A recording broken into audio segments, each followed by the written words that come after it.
बच्चों, आज हम आपकी अपनी हिंदी पाठ्य पुस्तक ए.बी. सरस्वती मंथन कक्षा 4 के पाठ 6 का पठन पाठन करने जा रहे हैं। इस पाठ का शीर्षक है पुष्प की अभिलाषा।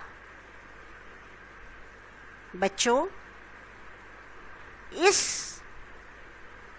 पाठ में माखन लाल चतुर्वेदी, जो हमारे हिंदी साहित्य जगत के एक बहुत ही बड़े कवि हैं और रचनाकार हैं, उनकी लिखी हुई यह कविता आज हम इस पाठ में पढ़ेंगे। पाठ को शुरू करने से पहले मैं आपको जो इस कविता के कवि हैं, जिनका नाम है श्री माखन लाल चतुर्वेदी, इनके विषय में कुछ संक्षिप्त जानकारी देना चाहती हूँ। बच्चों, भारत के इतिहास में ऐसे अनेकों कवि हुए हैं जिन्होंने हिंदी कविता का अस्तित्व ही बदल कर रख दिया। कई ऐसे प्रसिद्ध कवि और लेखक हुए हैं जिन्होंने भारत के लोगों को उनकी कविताओं से हिंदी कविता का मूल समझाने का प्रयास किया है। आपको ये जानकर बहुत आश्चर्य और खुशी होगी कि माखन लाल चतुर्वेदी भी उन्हीं कवियों में से एक कवि हैं। वे भारत के बहुत ही मशहूर कवि, लेखक और गीतकार थे। इनकी लगभग सारी रचनाएं आज के समय में भी लोकप्रिय हैं। भारत की स्वतंत्रता की लड़ाई में भी इनका प्रमुख योगदान था। आज हम इन्हीं के द्वारा लिखी गई पुष्प की अभिलाषा, इस कविता को पढ़ने जा रहे हैं। बच्चों, जब माली अपने बगीचे में जाता है और तरह तरह के फूलों को वो खिला हुआ वहाँ देखता है, तो उसके मन की जो प्रसन्नता होती है उसे हम शब्दों में बयान नहीं कर सकते। लेकिन इस कविता द्वारा माखन लाल चतुर्वेदी जी ने ये बताने का प्रयास किया है कि जब कभी माली अपने बगीचे के फूलों को तोड़ने जाता है और वो माली तोड़ने से पहले उन फूलों से पूछता है कि तुम कहाँ जाना चाहते हो? तुम माला बनना चाहते हो या भगवान के चरणों में चढ़ाया जाए, ऐसी तुम्हारी इच्छा है? तो इस पर देखिए फूल क्या कहता है, ये इस कविता में बताया गया है कि फूल की अभिलाषा यानी पुष्प की अभिलाषा क्या है, पुष्प की इच्छा का क्या है। तो आज हम पुष्प की उसी इच्छा को इस कविता में पढ़ने जा रहे हैं। तो चलिए पंक्तियों को पढ़ते हैं। चाह नहीं मैं सुरबाला के गहनों में गूथा जाऊं, चाह नहीं प्रेमी माला के, चाह नहीं प्रेमी माला में बिंद प्यारी को ललचाऊं। देखिए फूल क्या कह रहा है। फूल कहता है कि मेरी ये बिल्कुल इच्छा नहीं है कि मैं किसी सुंदर स्त्री के बालों का गहना बनूं, है ना। क्या कह रहा है फूल? फूल कह रहा है कि मेरी ये बिल्कुल इच्छा नहीं है कि सुरबाला, सुरबाला कहते हैं सुंदर स्त्री को, कि मैं किसी सुंदर स्त्री के बालों का गहना बनूं। स्त्रियां अक्सर फूलों को बालों में लगाती हैं ना, तो गहनों में गूथा जाऊं का मतलब होता है कि मैं उसके बालों का गहना बनूं। मेरी ये बिल्कुल इच्छा नहीं है। आगे फूल कहता है कि चाह नहीं प्रेमी माला में बिंद प्यारी को ललचाऊं। फूल कहता है कि मुझे ये भी इच्छा नहीं है, या मेरी ये भी चाह नहीं है कि मैं दो प्रेमियों के लिए उनकी माला बनूं, दो प्रेमियों के लिए माला बनूं। आगे फूल क्या कह रहा है देखो, चाह नहीं सम्राटों के शव पर हे हरि डाला जाऊं।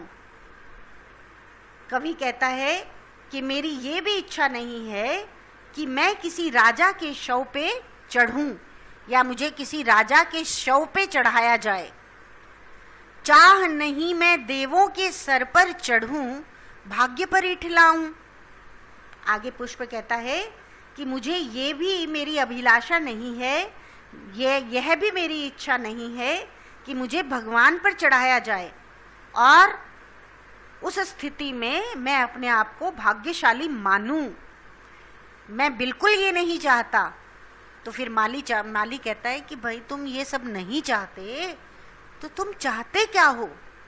हे फूल मुझे बताओ, तुम्हारी क्या अभिलाषा है? तो पुष्प कहता है कि हे माली, मुझे तोड़ लेना वनमाली, उस पथ पर देना तुम फेंक, मातृभूमि पर शीश चढ़ाने जिस पथ जाएं वीर अनेक। देखो यहाँ पुष्प अपनी अभिलाषा को व्यक्त कर रहा है, पुष्प अपनी इच्छा को व्यक्त कर रहा है कि मेरी वास्तव में क्या इच्छा है, कि मुझे तोड़ करके मुझे कहाँ जाना चाहिए, कहाँ चढ़ाया जाना चाहिए। तो माली से कहता है फूल कि हे वनमाली, तुम मुझे तोड़कर उस मार्ग में फेंक देना, उस रास्ते पर फेंक देना। पथ का मतलब होता है रास्ता। उस रास्ते पर फेंक देना जहां शूरवीर, जो योद्धा हैं, जो हमारी मातृभूमि के लिए लड़ने जाते हैं, उन योद्धाओं के उस मार्ग पर, जहां से वो लड़ने के लिए जाते हैं हमारी मातृभूमि की रक्षा के लिए, उस मार्ग पर मुझे तुम फेंक देना। क्योंकि वो जो मार्ग है वही मार्ग मेरे लिए सर्वश्रेष्ठ और सर्वोत्तम मार्ग है। क्योंकि जिस प्रकार हमारे शूरवीर, हमारे सैनिक अपना शीश देने के लिए, क्योंकि उन्हें मातृभूमि की रक्षा करनी है, और मातृभूमि की रक्षा के लिए यदि वो अपना शीश देने के लिए जाते हैं तो मुझे उसी रास्ते पर फेंक देना, क्योंकि मैं उनके कदमों के नीचे आकर के अपने आप को समर्पित करना चाहता हूँ, जहाँ मेरे मातृभूमि के रक्षक, हमारे शूरवीर शीश चढ़ाने जा रहे हैं, और मैं उन शूरवीरों के पैरों तले आकर खुद पर गौरवान्वित महसूस करूँगा, खुद पर गर्व का अनुभव करूँगा। तो हे माली, मुझे तुम उन शूरवीरों के रास्ते पर ही फेंकना, यही मेरी अभिलाषा है। तो बच्चों, इतनी सुंदर कविता माखनलाल चतुर्वेदी द्वारा रचित, और इस कविता से जो हमें सीख मिलती है वो सीख ये है कि जीवन की सफलता मातृभूमि पर समर्पित होने में है। जिस प्रकार एक छोटे से पुष्प ने अपनी ये अभिलाषा जाहिर की है, तो ये एक बहुत बड़ी अभिलाषा है, और ये अभिलाषा एक बहुत बड़ा संदेश हम सबको दे रही है। तो चलिए बच्चों, आगे हम इस पाठ के शब्दार्थ करते हैं। सम्राटों, राजाओं, हरि, भगवान, भाग्य, किस्मत, पथ, रास्ता, मातृभूमि, वह धरती जहाँ जन्म हुआ है, शीश, सिर, इठलाऊं, इतराऊं। आइए बच्चों, अब हम पाठ के शब्दार्थ की ओर बढ़ते हैं। पाठ के अभ्यास कार्य की ओर बढ़ते हैं। तो अभ्यास कार्य में मौखिक प्रश्नों की श्रृंखला में सोचिए और बताइए के अंतर्गत पहला प्रश्न है, पुष्प को किसके गहनों में गूंथा ना जाए। इस प्रश्न का क्या उत्तर होगा? पुष्प को किसके गहनों में नहीं गूंथा जाए? इसका उत्तर होगा, पुष्प कहता है कि मुझे सुंदर स्त्री के गहनों में ना गूंथा जाए। अगला प्रश्न है, पुष्प किसके पथ पर फेंकने को कहता है? पुष्प किसके पथ पर फेंकने को कहता है? तो इसका उत्तर होगा, पुष्प मातृभूमि के पथ पर फेंकने को कहता है। अगला प्रश्न है, फूल किसके सर पर चढ़कर इठलाना चाहता है? इसका उत्तर होगा, फूल देवों के सिर पर चढ़कर इठलाना चाहता है। चलिए बच्चों, आगे बढ़ते हैं लिखित पाठ ज्ञान की ओर, जिसमें पहला प्रश्न है, प्रश्नों के उचित उत्तर पर सही का निशान लगाइए। पहला वाक्य, पुष्प कहाँ कहाँ पाए जाते हैं? कहाँ पाए जाते हैं बच्चों पुष्प? बाग बगीचे में, मैदानों में पुष्प नहीं पाए जाते। पुष्प बाग बगीचों में पाए जाते हैं। अगला प्रश्न है, पुष्प को पुजारी कहाँ इस्तेमाल करता है? तो इसका उत्तर होगा, पुष्प को पुजारी मंदिर में इस्तेमाल करता है। अगला प्रश्न है, पुष्प किसके सिर पर चढ़कर भी इठलाना नहीं चाहता? इसका उत्तर होगा, देवों की। पुष्प देवों के सर पर चढ़कर भी नहीं इठलाना चाहता।